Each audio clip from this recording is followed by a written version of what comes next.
সুম্মা ইয়াকুলু ওয়া হুয়া কাইমুন সামিআ আল্লাহু লিমান হামিদা, দাঁড়িয়ে বলতেন সামিআ আল্লাহু লিমান হামিদা। আপনাদেরকে নতুন দাওয়াত যদি কেউ দিতে আসে, বলবেন ভাই আমি যেটা করতেছি এটা সঠিক, যদি এটা সঠিক না হয় তো আপনারটা শুনবো, আর যদি সঠিক হয়ে থাকে তো আপনার দাওয়াত আমি কেন নিব, আরেকজনের দাওয়াত দেন।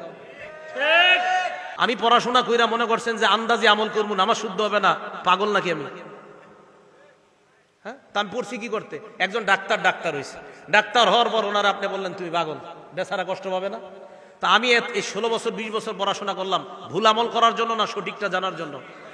তাই ভাই আমি আমারটা বলছি। আসল আলোচনা এখন ঢুকবো। হ্যাঁ, খুব মন দিয়ে শোনেন এই জায়গাটা। কেবলার দিকে তুমি দাঁড়াও, সূরা বাকারা 144 নম্বর আয়াত। কেবলার দিকে দাঁড়াইলাম। কেবলার দিকে দাঁড়াবেন কিভাবে? বিনীতভাবে, একনিষ্ঠভাবে দাঁড়াবেন। দলিল সূরা বাকারা আয়াত নাম্বার 125 নম্বর আয়াত। এই আয়াতে আল্লাহ বলেন হাফিজু আলাস সালাওয়াতি ওয়াস সালাতিল উসতা, পাঁচ ওয়াক্ত নামাজের প্রতি যত্নবান হও। ওয়া কুমু লিল্লাহি কানিতিন, আল্লাহর সামনে বিনীতভাবে দাঁড়াও। তাহলে কেবলার সামনে দাঁড়াইলাম, বিনীতভাবে দাঁড়াইলাম। এখন কথা হলো দাঁড়াবো কেন, দাঁড়িয়ে কেন নামাজ পড়বো? সহিহ বুখারী হাদিস নাম্বার 1117। কত হয়? 11,000 বলে কে জানি কইছে 1117, 317 কত হয়? 1117। এই হাদিসটা কেন সেই হাদিস জানেন? একটা কাজ আছে। আবার বলেন সহিহ বুখারীর কয় নাম্বার হাদিস? 1117। সারাদিন হাঁটার পর চা স্টলের সামনে 10 মিনিট গল্প করার পর মসজিদে গিয়ে চেয়ারে বসে, আছে না নাই? এর লাগে হাদিস নাম্বারটা মুখস্থ করাইছে। এই হাদিসের মধ্যে আসছে নবীর সাহাবা ইমরান ইবনে হুসাইন, উনি বলেন কানাত বি বাওয়াসির, আমার অর্শরোগ ছিল। অর্শরোগ চিনেন তো? আমি আল্লাহ নবীর কাছে জানতে চাইলাম ইয়া রাসূলুল্লাহ, আমার অর্শরোগ, নামাজ আমি কিভাবে পড়বো আমাকে আপনি জানায় দেন। আল্লাহ নবী বললেন সাল্লি কাইমান, তুমি দাঁড়িয়ে নামাজ পড়বা। ফাইন লাম তাস্তাতি ফাকাইদান, যদি দাঁড়িয়ে নামাজ পড়তে না পারো তাহলে বসে পড়বা। আবার যদি দাঁড়িয়ে, আপনারা না হুজুররা না অন্যরা, যদি দাঁড়িয়ে, আবার যদি দাঁড়িয়ে না পারো, বলেন যদি দাঁড়িয়ে তাহলে বসে। তাহলে আবার বসে কখন? আবার বসে কখন? এই যে সারাদিন গল্প করতেছে দাঁড়ায়। সাল্লি কাইমান, দাঁড়িয়ে নামাজ পড়ো। ফাইন লাম তাস্তাতি ফাকাইদান, দাঁড়িয়ে না পারলে বসে। ফাইন লাম তাস্তাতি কাইদান, যদি বসে না পারো ফাআলা জামবিন, শুয়ে শুয়ে। তাহলে বলেন তো, এক নাম্বার যদি দাঁড়ানোর সক্ষম হয় তাহলে কিভাবে নামাজ পড়তে হবে? তাহলে দাঁড়াইলাম, কেবলার সামনে দাঁড়াইলাম, এবার আমি নামাজ শুরু করব। আসল আলোচনায় ঢুকতেছি। আমি আরিফ বিন হাবিব কিভাবে নামাজ পড়ি এটাই কই আমি।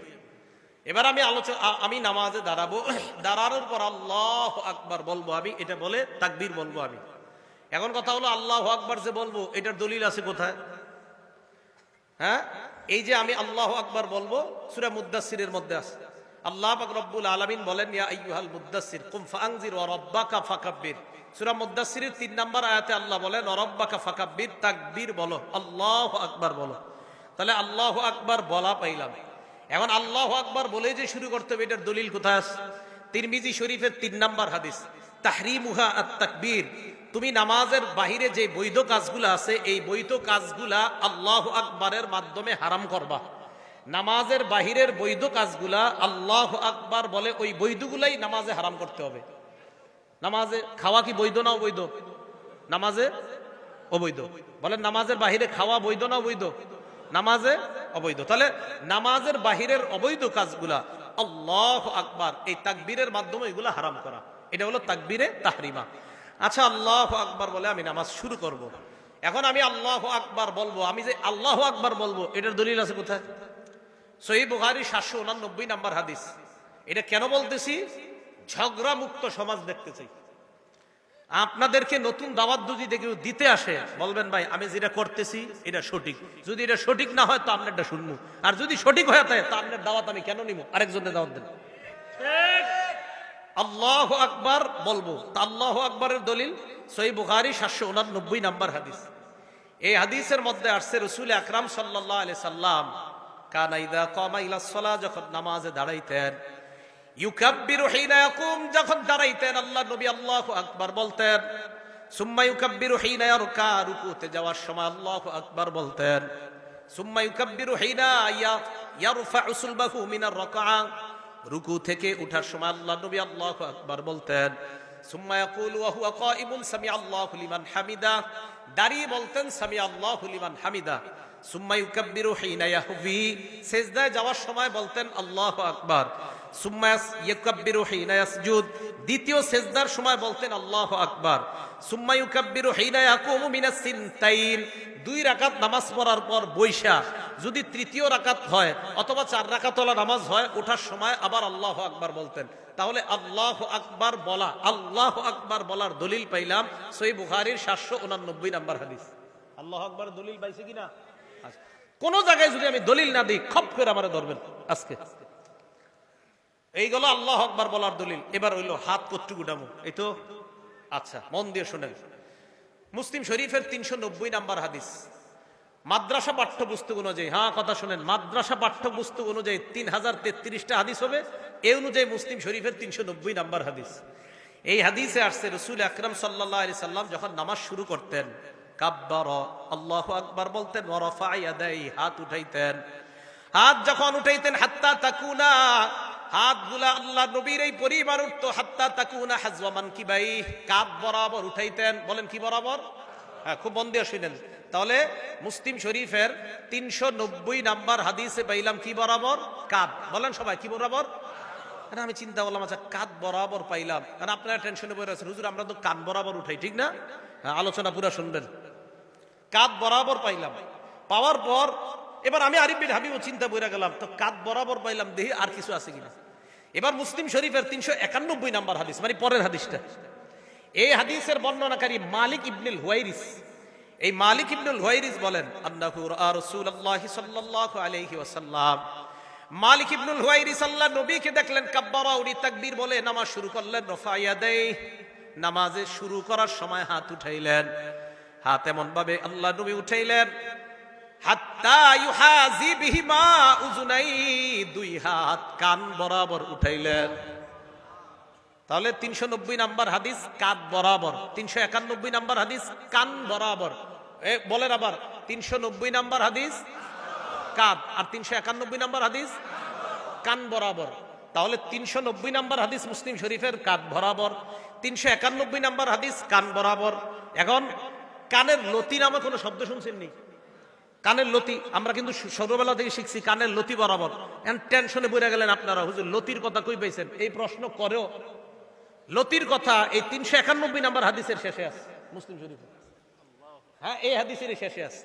বর্ণনাকারী কাতাদা। এই কাতাদা রাদিয়াল্লাহু তাআলা আনহুর বর্ণনা, আন্নাহু রাআ রাসূলুল্লাহি সাল্লাল্লাহু আলাইহি ওয়াসাল্লাম কাব্বারা, আল্লাহ নবী তাকবীর বললেন। রফা ইয়াদাই, নবী হাত উঠাইলেন। হাত্তা ইউহাদি বিহিমা ফুরুআ উযুনাই, আল্লাহ নবী 2 হাত কানের লতি বরাবর উঠাইছে। মুসলিম শরীফের 390 নাম্বার হাদিস কাঁধ বরাবর। বলেন কাঁধ কি বরাবর? কাঁধ। 391 নাম্বার হাদিসে 2টা আমল, একটা হলো কান বরাবর আর একটা কানের লতি বরাবর। এখন আসেন, হুজুর কাঁধ পাইলাম, কান পাইলাম, লতি পাইলাম, আপনারা আবার বক্তব্যে শিখান যে 2 হাতের বৃদ্ধাঙ্গুলি লতি বরাবর থাকা, এটা কই পাইছেন? তহাবি শরীফ 1 নম্বর খন্ড 144 নাম্বার পৃষ্ঠা। এই পৃষ্ঠা আছে রাসূল আকরাম সাল্লাল্লাহু আলাইহি সাল্লাম যখন তাকবীর বলে নামাজ শুরু করতেন, হাত উঠাইতেন। হাত যখন উঠাইতেন তখন রাসূল সাল্লাল্লাহু আলাইহি সাল্লামের হাত্তা ইয়াকুনু ইবহামাহু, নবীর এই 2 বুড়ো আঙ্গুল মুবারক করিবা মিন শাহবাতাই উযুনাই, কানের লতি বরাবর আসতো। এখন আসেন, এখন প্রশ্ন হলো হুজুর কাঁধ মানবো না কান মানবো না লতি মানবো? এটা হলো প্রশ্ন। আমি আরিফ বিন হাবিব বলবো আমি এমন এক আমল করবো যে আমলে নবীর 3 হাদিসের উপর আমল হয়। এখন আমার দিকে তাকান, আন্দাজি ঠিক করেন না, বুঝে শুনে করেন। এই দেখেন বুড়ো আঙ্গুল কানের লতি বরাবর আছে। আমার 2 হাতের তালু দেখেন কাঁধ বরাবর। 2 হাতের তালু কি বরাবর? বুড়ো আঙ্গুল কি বরাবর? লতি। আর 2 হাত কান বরাবর। তাহলে লতি বরাবর হাত উঠাইলে কাদের হাদিসের আমল হয়, কানের হাদিসের উপর আমল হয়, লতির হাদিসের উপর আমল হয়। আমার সওয়াব বেশি দরকার তাই আমি 3 হাদিসের উপর আমল করি। আপনি যদি সওয়াব কম দরকার হয় তো করেন কম। আমার যদি কেউ বলেন হুজুর আপনি এটা কেন করেন, আমার সওয়াব বেশি দরকার তাই এটা করি, এটার নামই হানাফি মাযহাব। এটার নাম কি মাযহাব? হানাফি মাযহাব। মনে করে নতুন ধর্ম। তাহলে হাত উঠাইলাম, রয়ে গেল, এবার হাত বানবেন কই হুজুর? ঠিকই তো? এই ব্যাপারে 3টা হাদিস শুনেন। এক, তিরমিজি শরীফের 252 নম্বর হাদিস। এই হাদিসের মধ্যে আসছে কানান নবী সাল্লাল্লাহু আলাইহি ওয়াসাল্লাম ইয়াউম্মুনা, নবী আমাদের ইমামতি করতেন। ইয়াখুযু শিমালাহু বিয়ামিনিহি, আল্লাহর নবী বাম হাতকে ডান হাত দিয়ে ধরতেন। কোথায় ধরতেন? নাই।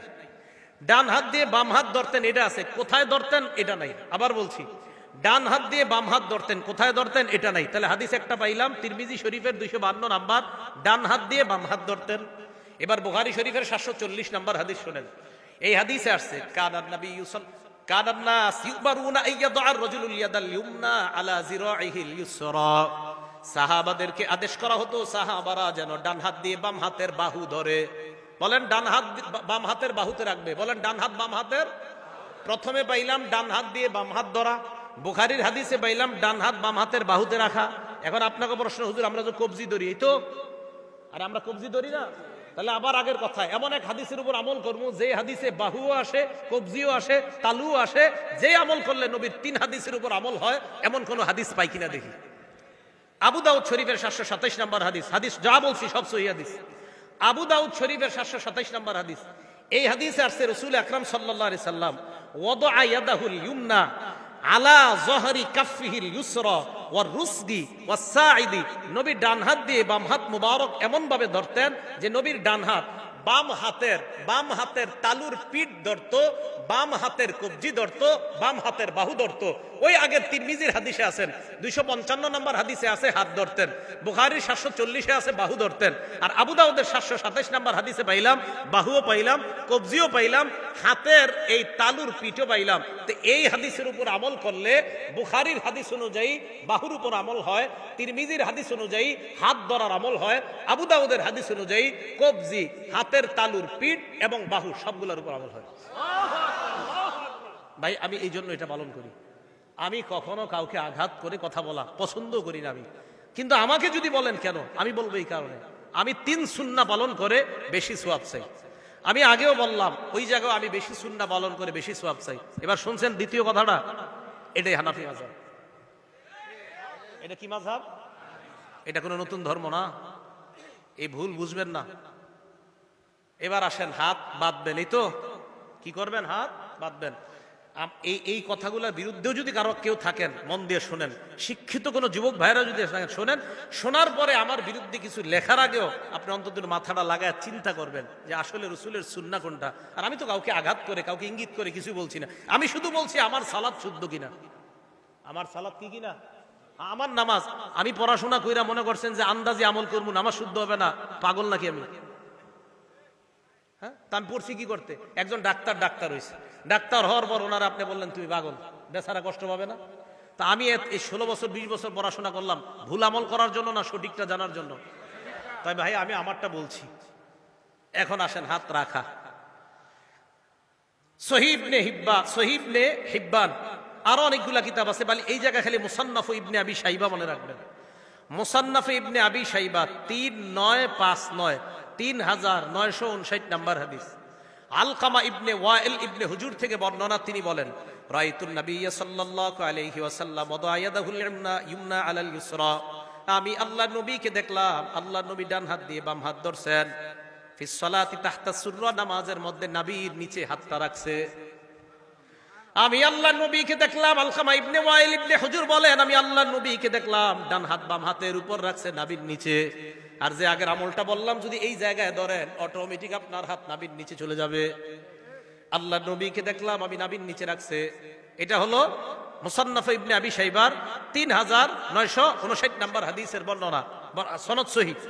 3960 নম্বর হাদিস যে বর্ণনা, ওইটারও সনদ সহিহ। ওই বর্ণনার মধ্যে এক তাবির বর্ণনা আছে সনদ সহিহ। উনিও বলছেন যে রাসূল আকরাম সাল্লাল্লাহু আলাইহি সাল্লামের নামাজের পদ্ধতি এটাই যে ডান হাতকে বাম হাতের উপরে রাখা। শুধু তাই না, ইমাম বুখারী রহমতুল্লাহি আলাইহির উস্তাদ ইসহাক ইবনে রাহওয়াই রহমতুল্লাহি আলাইহি বলেন নাবির নিচে হাত রাখা এটা আল্লাহর নিকটে হওয়ার বেশি উপায়। সুবহানাল্লাহ। কার উস্তাদ? কইতে শরম করে, কার উস্তাদ? জি, মানে এটা চিন্তা করে পড়ে গেছেন আপনি, ইন্না হুজুর ইমাম বুখারীর উস্তাদ নাবির নিচের কথা কইছে, টেনশনে পড়ে গেছেন। ইমাম বুখারী রহমাতুল্লাহ আলাইহির উস্তাদ ইসহাক ইবনে রাহওয়াই উনি বলেন নাবি তাহতা সুররা, নাবির নিচে হাত রাখাটা আকরাবু ইলাল্লাহ, এটা আল্লাহর কাছে অধিক পৌঁছার এবং আল্লাহর আনুগত্য বেশি প্রকাশ পায় নাভির নিচে হাত রাখলে। আমি কিন্তু বলছি না অন্যগুলা ভুল, এটাও একবারও বলি নাই। আমি বলছি আমি কেন এইভাবে নামাজ পড়ি। তো আমি ভাই এই জন্য বলি, ইমাম বুখারী রাহমাতুল্লাহ আলাইহির উস্তাদ একটা কথা বলছে, তো আপনি ওই যুগে একটা বলছেন, তা আপনারটা আমি কেন শুনবো, ওনারটা না শুই না? না যদি বলেন না হুজুর আমারটাই শুনতে হবে, ওনারটা শুনেন না, তখন আমি কমো আচ্ছা তো কি করা, ঠিক আছে আপনারটাই শুনিয়া আইন, কি করবেন কন। এই তো ইমাম বুখারী রাহমাতুল্লাহ আলাইহির উস্তাদের কথা তুই আপনারটা শুনবো না। আমি আবারও বলছি আমি এইভাবে কেন নামাজ পড়ি, শুধু এগুলা বলছি। এবার আসেন, হাত রাখলাম, রাখার পর এবার সালাত শুরু হয়ে গেল। তো মোটামুটি যেটুকু নিয়ে আপনাদেরকে নতুন ভাবে কিছু শিখাইতে চাই এতটুকু কিন্তু হয়ে গেছে। মুসান্নাফ ইবনে আবি শাইবা 3959, 3960, 3963, তিনোটার সনদ সহিহ। বলেন তিনোটার সনদ সহিহ। হ্যাঁ, একটা কথা আছে, এই 3959 উপরে অনেকে প্রশ্ন করে, আপনারা যে হাদিস করেন এই হাদিসটা মুসান্নাফ ইবনে আবি শাইবাতে নাই। কথাটা সঠিক না। কিছু পাণ্ডুলিপিতে নাই, এটা সঠিক, কিছু পাণ্ডুলিপিতে আছে। এখন যদি বলেন হুজুর কিছু পাণ্ডুলিপিতে কেন নাই, আমি বলবো তিরমিজি শরীফেরও অনেক হাদিস এই পাণ্ডুলিপিতে আছে, তো আরেকটা নাই, সেখানে কেন নাই? তিরমিজি শরীফের পাণ্ডুলিপির তিনজন বর্ণনাকারী বলি, একজন আব্দুর রহমান মুবারক পুরী, ওনার একটা পাণ্ডুলিপি আছে। শুআইব আল আরনাউত, ওনার একটা পাণ্ডুলিপি আছে। আহমদ শাকের, ওনার একটা পাণ্ডুলিপি আছে। তিন পাণ্ডুলিপি খোলেন, দেখবেন একটাতে কিছু হাদিস আছে, আরেকটাতে কিছু নাই। যদি বলেন একটাতে কিছু থাকা আরেকটাতে কিছু নাই, এটা মানি না, তো তিরমিজিও তো মানবেন না, এটা তো 6 কিতাবের এক কিতাব। তাহলে এই অভিযোগ সঠিক না। সহিহ হাদিস যেখানেই পাবো সেখান থেকে নিব, এটা যেই কিতাবই থাক। সহিহ হাদিস যেখানে পাবো সেখান থেকে নিব, এটা যে কিতাবে থাক। এই হলো আপনি সালাত শুরু করলেন। এখন আপনি নামাজ শুরু করার পর আপনি ইমামের পিছনে যখন দাঁড়ান, ইমাম সাহেব কেরাত পড়ে, তখন আমরা বলি আমরা কেরাত পড়ি না। কেন পড়ি না? সূরা আরাফে আল্লাহ পাক রব্বুল আলামিন গালিবান 204 নম্বর আয়াতে আল্লাহ বলেন, ওয়াইদা কুরিআল কুরআন, যখন কোরআন পড়া হয়, ফাসতামিউ লা, 1 নম্বর হুকুম কান পেতে শোনো, 2 নম্বর আনসিতুলা, এবং চুপ থাকো। তাহলে কোরআন পড়া হলে 2 হুকুম, 1 কান পেতে শোনা, 2 চুপ থাকা। আমি আবার বলছি, কোরআন যখন পড়া হয় তখন আল্লাহর হুকুম 2টা, 1 কান পেতে শোনা, 2 চুপ থাকা। এই আয়াতের ব্যাপারে প্রায় সকল মুফাসসিরিনে কেরাম এবং মুহাদ্দিসিনে কেরাম, শুধু তাই না, তাফসিরে তবারির যে মুফাসসির, তাফসিরে তবারি কেন বললাম, একটা কারণ আছে। কারণ তাফসিরে তবারিটা আমাদের দেশের এক শ্রেণীর মানে যে শ্রেণীর হোক তারা ফলো করে। ওই কিতাবেরও মুসান্নিফ বলছে এই আয়াত হলো নামাজের ব্যাপারে, অর্থাৎ নামাজে যখন কোরআন তেলাওয়াত করা হয় মুক্তাদি তখন চুপ থাকবে। মুক্তাদি তখন কি থাকবে? এই জন্য আমি চুপ থাকি। মানে আপনারা থাকেন কিনা জানি না, মানে আমি কিন্তু আমার বলতেছি। কেন বলতেছি জানেন? আপনাদের কাউরে যাতে আমি কোনো আঘাত না করি, সব আমি বলতেছি। আমি এভাবে নামাজ পড়ি, এভাবে হাত উঠাই। কেন উঠাই? আমার বেশি সওয়াব দরকার, তাই। কিয়ামতের মাঠে ঠিক আছে একটা সওয়াবের জন্য, তো ওই দিন যেন আল্লাহ না ঠেকায়, তা আমার সওয়াব বেশি দরকার ভাই, আমি এই কারণে করি। আমি ঝগড়া মুক্ত থাকতে চাই, এই জন্য আমি ঝগড়া করতে চাই না। বলতে পারেন কেন? কারণ নবীজি বলছে, আনা জাইমুন বিবাইতিন ফি রাবজিল জান্নাহ লিমান তারাকাল মিরাআ, যে ব্যক্তি ঝগড়া করা ছেড়ে দেয়, আমি নবী জান্নাতের মাঝখানে তার একটা ঘরের দায়িত্ব নিয়ে নিলাম। ঝগড়া করতে চাই না। আমার যদি কেউ বলেন হুজুর আহেন, পারলে আমার সাথে বসেন, আমি বলবো বসাবসির দরকার নাই। আমি এইভাবে নামাজ পড়ি এই হাদিসের কারণে, এইভাবে হাত উঠাই ওই হাদিসের কারণে, এইভাবে হাত বাঁধি এই হাদিসের কারণে। আমি এইভাবে আমল করলে দেখি 3 সুন্নাহ পালন করা হয়, আমি এইভাবে হাত বাঁধলে দেখি 3 সুন্নাহ পালন করা হয়, আমি ওইভাবে হাতটা উঠাইলে দেখি 3 সুন্নাহ পালন করা হয়। সুন্নত 3টা পালন করলে 3 সুন্নতের সওয়াব হয়। এই জন্য আমার সওয়াব বেশি দরকার, তাই করি। আপনি ঝগড়া করলে অন্য জায়গায় যান, আমার সাথে না। কেন? আমি ঝগড়া পারি না, একদম সত্যি কথা। আবার যদি কোন হুজুর বহস করেন আসেন, আমি বহসে জিরো, একদম কোনো মোটেই যোগ্যতা নাই আমার। আপনাদের সাধারণ কারোর সাথে পারবো না, আর তো আলেম দূরের কথা। আল্লাহ আমাদের সকলকে ফিতনা থেকে বেঁচে থাকার তৌফিক দান করেন। এবার আসেন, নামাজের তো ব্যাপারে ভালোই শুনলেন। এখন যে কথাগুলো বলবো এগুলো শুনলে অনেক মুরব্বীদের কষ্ট লাগবে, বাকি যাদের ভিতরে এই রোগ আছে তাদের কষ্ট লাগবে, রোগ না থাকলে লাগবে না। রাসূল আকরাম সাল্লাল্লাহু আলাইহি সাল্লাম মসজিদে বসা, এক সাহাবা আসার পর উনি নামাজ পড়লেন, আল্লাহু আকবার। নামাজ পড়ার পর আল্লাহ রাসূলের সামনে গেলেন, যাওয়ার পর সাল্লাম আলান নবী সাল্লাল্লাহু আলাইহি ওয়াসাল্লাম, আল্লাহ নবীকে সালাম দিলেন। সালাম দেওয়ার পর ফারাদ্দা আলাইহিস সালাম, আল্লাহ নবী সালামের জবাব দিলেন। নেওয়ার পর বললেন, ইরজি ফাসাল্লি ফাইন্নাকা লাম তুসাল্লি, তুমি যাও আবার নামাজ পড়ো, কারণ তুমি নামাজ পড়ো নাই। উনি আবার গেলেন, আবার নামাজ পড়লেন, আবার আসলেন, আবার সালাম দিলেন। আল্লাহ নবী বললেন তুমি আবার যাও, আবার নামাজ পড়ো। আবার গেলেন, আবার নামাজ আদায় করলেন, আবার আল্লাহ নবীকে সালাম দিলেন। সালাম দেওয়ার পর নবী সালামের জবাব নিয়ে বললেন আবার যাও তুমি নামাজ পড়ো। তুমি নামাজ পড়ো নাই। তিনবার এইভাবে হওয়ার পর আল্লাহ নবী তাকে বললেন তুমি যাও আবার নামাজ পড়ো। ওই সাহাবা জবাব দিলেন ইয়া রাসূলুল্লাহ মা উহসিনু গায়রা, আমি এর চাইতে ভালো সুন্দর নামাজ পড়তে পারি না। আল্লিমনি, আমাকে আপনি নামাজ কিভাবে পড়তে হয় শিখায়া দেন। নবীজি বললেন ইদা কুমতা ইলা সালাহ, যখন নামাজের ইচ্ছা পোষণ করবা ফাকাব্বির, তখন তুমি তাকবীর বলবা। তাকবীর বলার পর ফাকরা মা তায়াসসারা মাকা মিনাল কুরআন, কোরআনের যেই জায়গা সহজ ওই জায়গা থেকে পড়বা। এবার শুনেন, পড়ার পর সুম্মার কার পর রুকু করবা হাত্তা তাতমাইন্না রাকিআ, ধীর স্থিরতার সাথে রুকু করবা। যতক্ষণ তোমার ইতমিনান না হয় ততক্ষণ তুমি রুকুতে থাকবা। এরপর আল্লাহ নবী বলেন সুম্মার ফারাসাকা মিনার রুকুই হাত্তা তাতাদিলা কাইমা, এরপর রুকু থেকে দাঁড়াইবা, সোজা হয়ে দাঁড়াইবা, বাঁকা হয়ে থাকা যাবে না। হ্যাঁ, সোজা হয়ে দাঁড়াইবা। আমাদের অনেকেই এইভাবে বাঁকা হয়ে থাকে, আর বুঝায় ও ইমাম সাহেব তাড়াতাড়ি সিজদায় যান। বাঁকা হয়ে থাকে, উঠা ভাই হুজুর আমার কাজ আছে তো, তাড়াতাড়ি সিজদায় যান। কষ্ট নিয়েন না, যাদের মাজায় সমস্যা ভিন্ন কথা, যারা এমনি কুজা এদের জন্য না এটা। যারা এমনি সুন্দরভাবে হাঁটতে পারেন কিন্তু নামাজে গেলে রুকু থেকে উঠে এইভাবে দাঁড়ায় থাকেন, হ্যাঁ মানে এইভাবে আপনি বাঁকা হয়ে থাকেন, পুরাপুরি দাঁড়ান না। আল্লাহ নবী কয় হাত্তা তাতাদিলা কাইমা, তুমি পরিপূর্ণভাবে দাঁড়াইবা, সোজা হয়ে দাঁড়াইবা। দাঁড়ানোর পর সুম্মা সুজুদের পর সিজদা করবা হাত্তা তাতমাইন্না সাজিদা, বিরস্তিরতার সাথে সিজদা করবা। দুই সেজদার মাঝখানে বসবা। এই দুই সেজদার মাঝখানে অনেকে এইভাবে বাঁকা হয়ে থাকে, ঠিক না?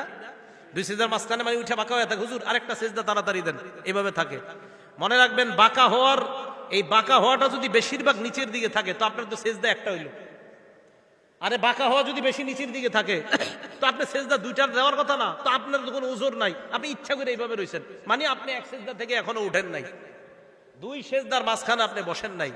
আল্লাহ নবী বললেন এইভাবে দুই সেজদার মাঝখানে বসবা। ইফআল যালিকা ফি সলাতিকা কুল্লিহা, আমি যেইভাবে তোমাকে নামাজ শিখাইলাম এইভাবে তুমি নামাজ পরিপূর্ণ করবা।